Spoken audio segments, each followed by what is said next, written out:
All right, guys, so welcome to the second part of chapter 15, which deals with an operation called the cross product.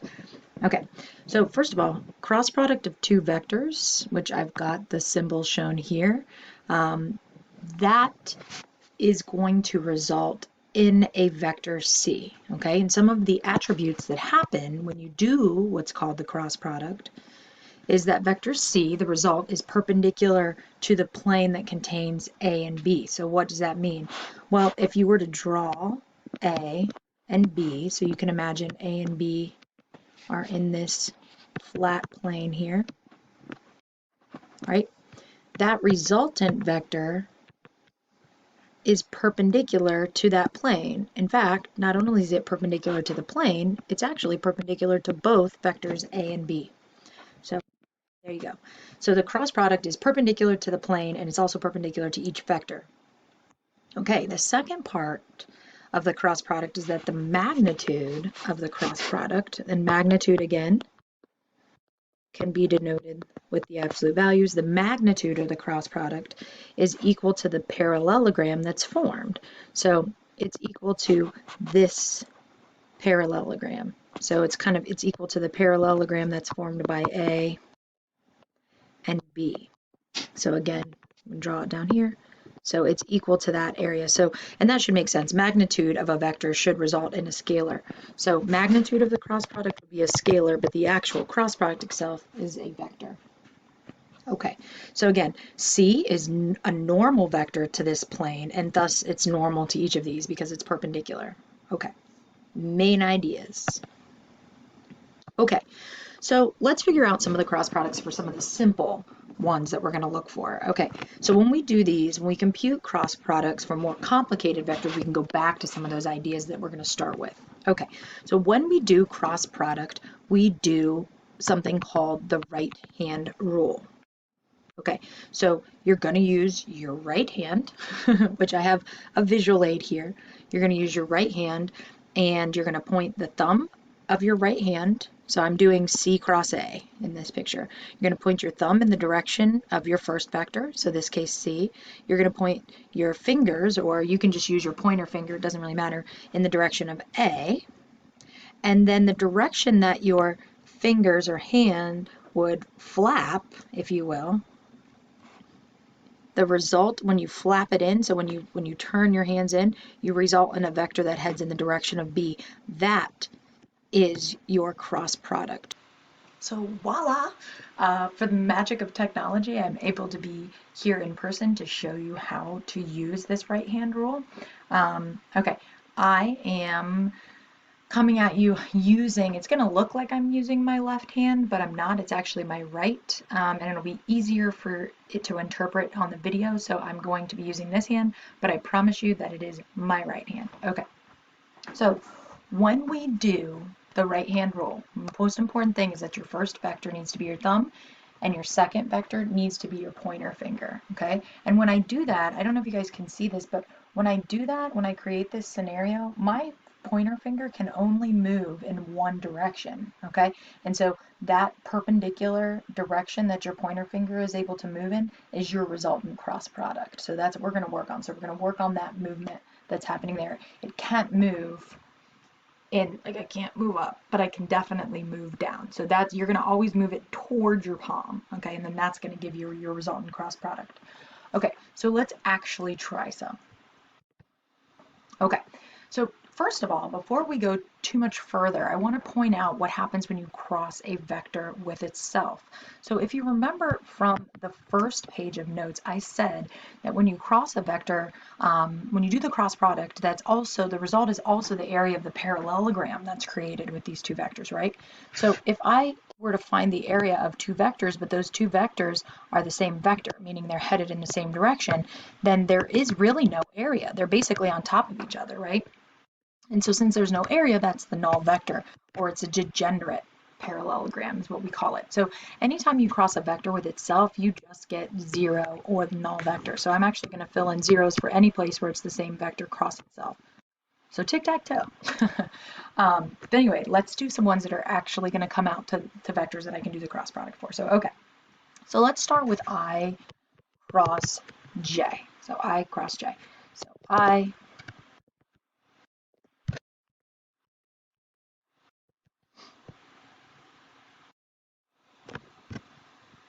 Okay, so I cross j. So visually, this is going to look like your thumb is going to go in the positive x direction. That's what that basis vector is. And then your pointer finger is going to head in the j direction or the positive y direction. And then we're going to see where the result flaps. Okay, so I'm going to kind of face a little bit away from you. It's a little easier for me. So right hand, actually, I'm going to go this way. So my right hand, right, is going to, I'm first going to have my thumb go in the x direction, so that's coming right at me, right? And then I'm going to have my pointer finger go in the positive y direction. So to do that, I'm going to need my palm to actually be facing up, right? So positive x, positive y. My pointer finger can only move in that direction. And so that resultant vector, see how it's headed straight up? That would be in the positive k direction. So my result would be k. Okay, let's try another one. Let's do I cross k. So here we go again. Right hand's up.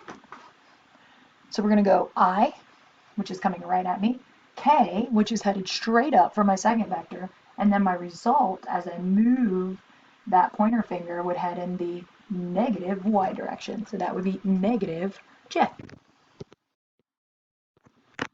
All right, let's do j cross I. So j cross I. So right hand's up. So j would be the positive y direction for my thumb.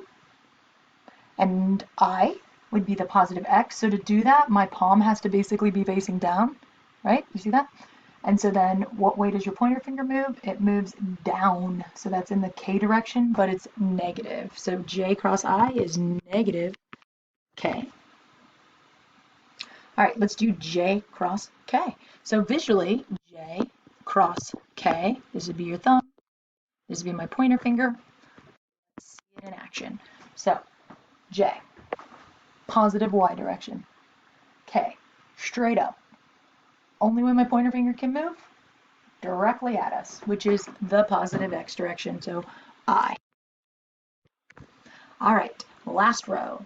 So my last row, I'm doing k first, so let's do k cross I. So my thumb is k. Whew, k. I is my pointer finger, so I kind of have to turn it and face myself, right? Because I'm doing k, I, and then my pointer finger moves towards the y direction, and it is a positive value for y. So that was a little tricky to do. All right, and then k cross j. I think I'm going to do it like this. Yeah. So k and positive j. Nope, I lied. I'm turning the other way. K, j. Result. Whoop, that's heading back away from us, so that would be headed in the negative x direction, which would be negative I. Whew, a lot of work, right? Okay, but these do help us see how vectors work, because what I want you to just pay attention to, like here, let's use this specific example where I have j cross k. So in j cross k, if you look at the picture, if I use these two vectors, technically if I were to head backwards, I would be perpendicular to both, which we said was the result. But if I head forwards, I'm also technically perpendicular. So the question is just which direction do you actually end up resulting depending on the way you go. So it makes a difference whether I do I cross j or j cross k or k cross j. So again, j cross k ended up giving me j cross k the positive I direction, whereas k cross j gave me the negative I direction. So it's not surprising that the perpendicular should be the same line. It's just one is going one way and the other is coming the other way. So something to keep in mind. All right, now let's do one that actually involves some numbers. All right, so let's say that we want to do a cross product where the vectors aren't just nice basis vectors headed in one direction, right? Okay, so for example, in this one, I've got two vectors here. Just to make sure it's clear, I'll put them in component form in case you're more comfortable with that. Okay, so that's what it would look like in component form, but I need the i's, j's, and k's here to be able to see what way my perpendicular vector heads, okay?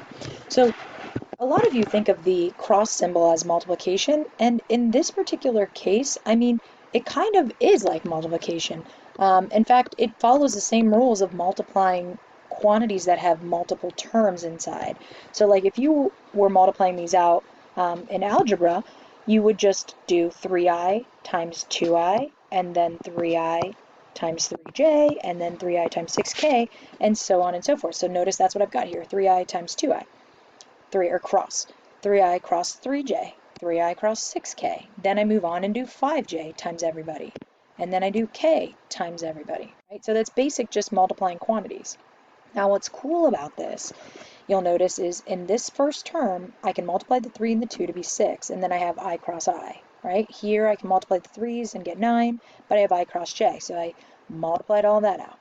Okay, now anything that's a cross with itself is 0, so this is 0, the j cross j is 0, and the k cross k is 0, so those guys are 0 values. Let's see what's left over. So we've got 9k, negative 18j now, because notice I replaced any cross product with its result, which you can get that right hand out and do that. You can go I cross j. Oh, that goes up, so that gives me a result of k. That's what this little table did for us, but you should be able to recreate it without the table. Like you should be able to actually put your hands up and do it. So this guy came out to a positive k, this was negative j, and so on and so forth, which then gets me down to terms that are just in terms of I, j, and k. So I grouped the I stuff together, right? So what do I got? Negative 30i and negative 3 gave me negative 33i. I went a result of negative 16 in the j direction and a result of 19 in the k direction. So remember, this is a vector, so your resultant cross product is negative 33, negative 16, 19. So also, don't forget that visually, what that means, like let me call this vector A and vector B. If I were to draw these two vectors, remember, this means that vectors A and B, which I could kind of create a little plane, right, that contains those two vectors, the resultant vector is perpendicular to both vectors slash also perpendicular to this plane. Okay, so keep that in mind. Okay, so this is one way to get the cross product, which is that resulting perpendicular vector. Okay, now I can also do the cross product in a different way. It involves doing something called the 3 by 3 determinant of a matrix. Okay, but because you guys don't have this background in matrices that you used to for Algebra 2, we'll have to revisit this. And I'm also going to do a chapter 16 matrix, chapter on matrices to kind of help you with that. And then of course, if you take linear algebra, you're going to be able to prove this idea of a determinant using something called linear independency. So that's all coming down the road. So you're going to have to just kind of trust me for a little bit. I'll show you it, but I'm not going to go into a big proof today about determinants. So, okay, first of all, let me do a brief background on determinant. So if you had a 2 by 2 matrix, so here's my 2 by 2 matrix. I've got, it's 2 rows, 2 columns. If I did the determinant of that, first of all, I put what looks like an absolute value around my matrix. That means determinant. And then my determinant is found by taking A times D, so this multiply the 2 on this diagonal, and subtracting what you get when you multiply this diagonal. And it is important that you go in the right order. So we're saying top left to bottom right minus the product of the opposite diagonal. Okay, so that's a 2 by 2 determinant. Notice it is an actual value. Okay, so if I wanted to find a 3 by 3 determinant, it's a little bit more challenging, and there are a couple different ways to do that. Okay, so here's style 1. So first of all, you have to have two vectors that you want to cross. So I'm going to use the same vectors that I crossed in this example. So here we go. So if you'll notice, here's the two vectors that I'm crossing in the correct order. And my first row is made up of I, J, K. That's important. Okay, so I, J, K are my directional matrices, and then I have the two vectors that I'm crossing. So like I think we had called this A and B on the previous slide, so this is me doing A cross B. Okay, all right, so the first way to do a determinant is this. You rewrite the first two columns. So I'm going to rewrite I, 3, 2, and J, negative 5, 3. And then you're going to do the determinant very much like the determinant of a 2 by 2. I'm going to start at the top left, right? Remember how we multiplied on the diagonal? So I'm going to see this little diagonal. It's only made up of 3 elements. I'm going to multiply those together. So that gives me negative 30i. But then I have another diagonal that also moves in the same direction. So I have that one as j times 1 times 2, so plus 2j. I'm going to add that. And then I have one more diagonal headed in that same direction, which would be k times 3 times 3, which is 9k. Now this last one isn't a full diagonal, so I'm not going to continue. So I have those 3. Those are like the beginning of my determinant. Then I'm going to subtract my other product of my diagonal. So for the other diagonal, I'm going to do the same thing I did in a 2 by 2, which is start in the bottom left and work my way up. So that diagonal would be 2 times negative 5 times k, so negative 10k. And then 3 times 1 times I. You can tell spacing is very important here. So plus 3i. And then 6 times 3 times j, so 18j. And then after that, I don't have a full diagonal, so I'm done. Okay, then I'm just going to combine I'm going to distribute the negative actually first, and then I'll combine like terms. And what I see is I end up with negative 30i minus 3i, so negative 33i, which was the same thing that I had a second ago. And then I have negative, let's see, 2j minus 18 gives me negative 16j. And then 9 minus negative 10 gives me plus 19k. So that is one way for me to get the determinant. And that is my result, which, let's just flip back, is my same value here, right? This one, I finished it in component form, but you see here, this is the exact same basis vector form. So there we go. Okay. Let's try it in my second style, okay? Personally, I prefer this style. So the second style uses a technique that, again, you'll learn when you work with matrices or take a linear algebra class. But it shortens the 3 by 3 into or shrinks it into a 2 by 2.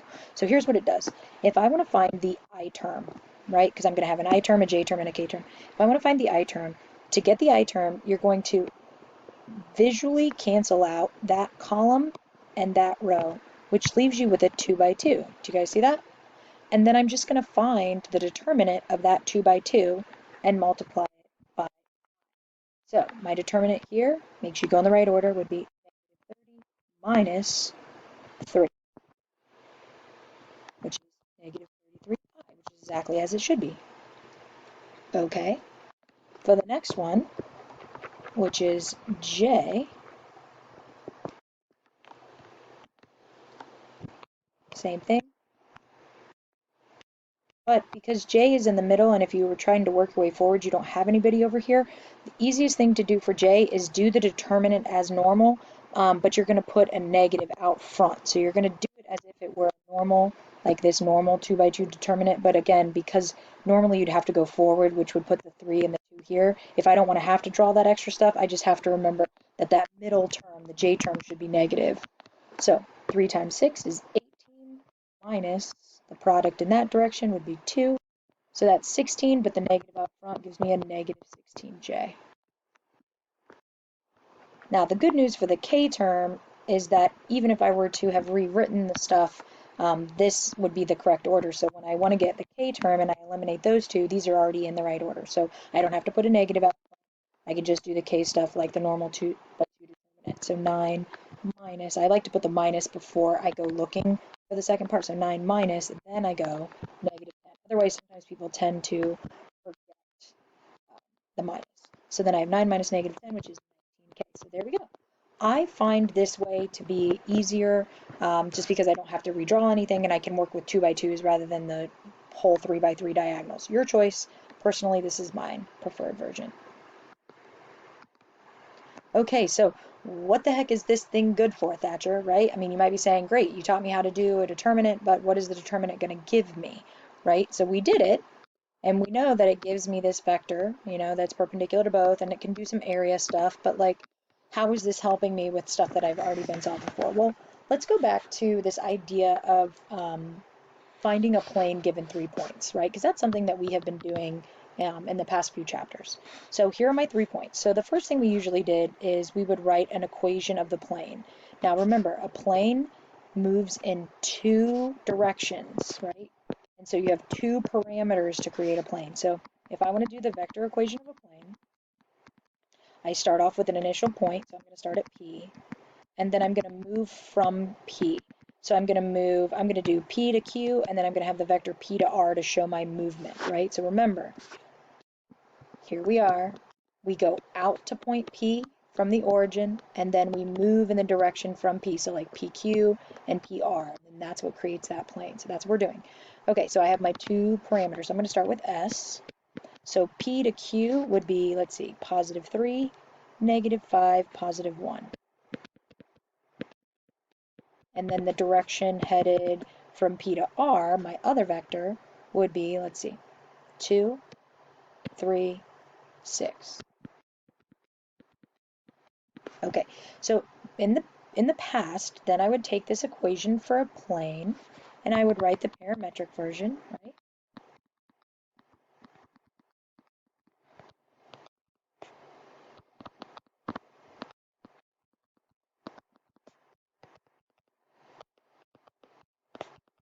Okay, and then if we wanted to solve this for the rectangular equation, what would we have to do?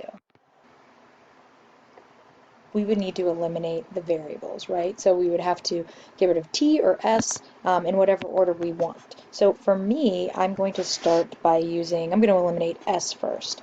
So I'm going to go ahead and put the top two, or excuse me, I'm going to put the top and the bottom equation together, and I'm just going to multiply this bottom equation by a -3. So I'm going to keep the x equation as is.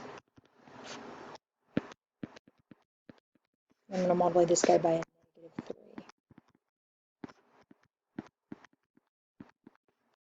Okay.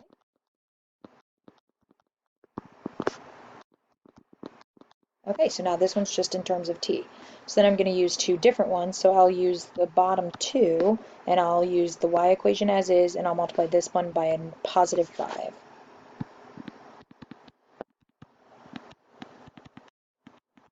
And then I'll multiply this by a 5.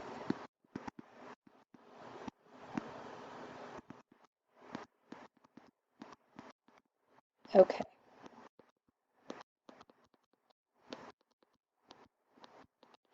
Okay, so now we're at a place where they're both just in terms of t as far as our parameters go, and so we need these two things to cancel. So the easiest way that I see to do this is just to multiply this guy by a 33 and this guy by a 16. So that's going to be my plan.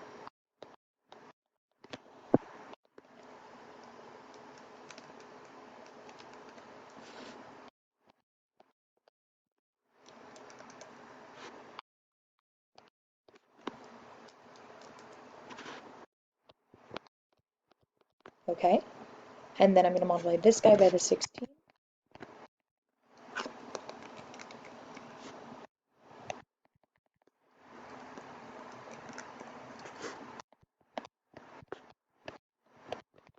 Okay, so the t's, oops, sorry, that one should be a positive. So the t's are going to cancel. I'm going to combine my like terms. I get 33x plus 16y minus 19z equals, what do we got here? 54. -54 to be exact. Okay. So this is the rectangular equation of the plane that contains those 3 points. So you might be still asking yourself, well, what the heck does this have to do with the determinant? Well, whoa, hold your horses. Let's go back and look at what we had done with the determinant. So when I did my determinant, I got out -33, -16, 19. Here's my resultant plane's coefficients. Those are just the exact opposite. The direction of the two vectors for those points were 3, -5, 1, and 2, 3, 6. So what I'm saying is this. In the example that I did with the determinant, I used the two vectors, 3, -5, 1, and 2, 3, 6, which were PQ, the direction the one vector in my plane, and PR, the second vector in my plane. So basically, if I do the determinant of the two vectors in my plane, then that resultant cross product is the coefficients for my plane. This should not be that big of a shock, guys. Think about it.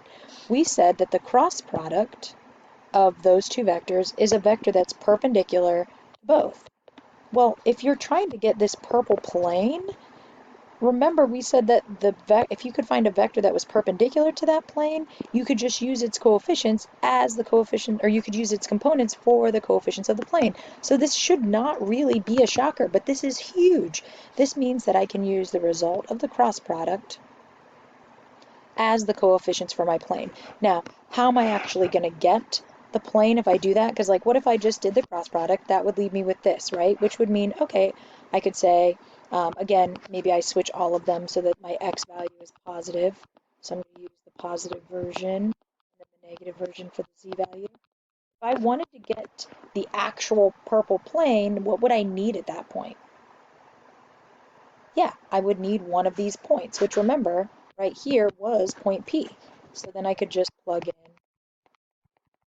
this point P, and it should be no surprise that you would end up with 54. So 54 would be that D value, or excuse me, negative 54. So that would be your D value. This is huge, guys. This means I don't have to work that hard, and I can just use cross products. Okay, so another nice application that we can use with the cross product is like, suppose you want to know the distance from a point to a line, but I'm doing that in 3 space, okay? So I'm doing distance from a point to a line in 3 space, because here's the deal. You can't use that formula for point to a line in 3 space that we learned in the first half. Why not? Well, we only could do a point to a line in 2 space because like a line in 2 space looks like this. This is not a line in 3 space, so you wouldn't be able to treat it the same way. So if you want to find the distance from a point to a line and you're in 3 space, okay, we have done this the long way. The long way used to involve like finding a perpendicular plane and then making sure that plane went through this point and then intersecting the plane and the line and then eventually getting the intersection and then finding the distance. I mean, it was long, right? So we can do it, but it was tedious. So let's see what we can do now. So, all right, since we know that the magnitude of the cross product, remember, so if I were to take the cross product of 2 vectors, I'm going to call it PA and PQ for a reason that you'll see in a second. But the magnitude of this cross product is equal to the area of the parallelogram that's created, right, by those 2 vectors. So let's take a look at that in the drawing. If I were to take and create a line that went, I could pick any point on this line. So I'm going to pick this little point right here, and let me make that a little thicker. I'm going to pick this point, and I'm going to go through that line and through A. So I'm going to find the vector. I'm going to call this point P, which you can easily find a point on your line. So I'm going to call that point P. I'm going to make vector PA and vector PQ. Again, Q would just be another point on this line, right? This means that if I were to take the cross product of these 2 vectors, then the magnitude of that result would be equal to the area of this parallelogram. Well, remember, we also know how to find area of parallelograms from geometry. Parallelograms are just the base of the parallelogram times its height. Well, I can use PQ as the base, and then the height would be the distance from this point to this line, which is what I'm trying to find, guys. So, and B, the length of the base, guys, is just the length of this vector. So what does that mean? That means that I could replace the length of the base with the length of that vector, and the height is just the distance that we're trying to find. So I'm almost there. Just divide. So it's the cross product of the 2 vectors over the product of the vector that you're using as your base. Or I'm sorry, over the magnitude of the vector that you're using as your base. So this height of this parallelogram is also the distance from that point to that line. That is huge. Okay? Okay. Um, Last little application here for something that we've worked on for a while is what if I wanted to find an equation for a plane? So I want a plane that goes through a given point, and I want that new plane to be perpendicular to two given planes. Whew, let's visualize this. Okay, so let's say that my two given planes are M and N. So my two given planes are this guy and N. Okay, and what I want to find is a plane that is perpendicular to both. And let's say that the point that we want it to go through is this point A. So I want it to go through point A. So first of all, you need to be able to figure out what it looks like to be a plane that's perpendicular. So this plane that I already have, this flat surface, is perpendicular to both. Think about it, guys. Any line that's in this plane would be perpendicular to N. And any line that's in this plane here would also be perpendicular, right? Because it meets it that way. So this whole plane R is perpendicular to both M and N. Okay, that whole plane is perpendicular. So what do we know about vectors that would lie in this new plane? Well, I kind of just drew them in, right? Do you guys see that? These blue vectors that are in plane R would be what to each of these planes? Well, perpendicular, but we have a better name for that. We would need the two normals to each given plane.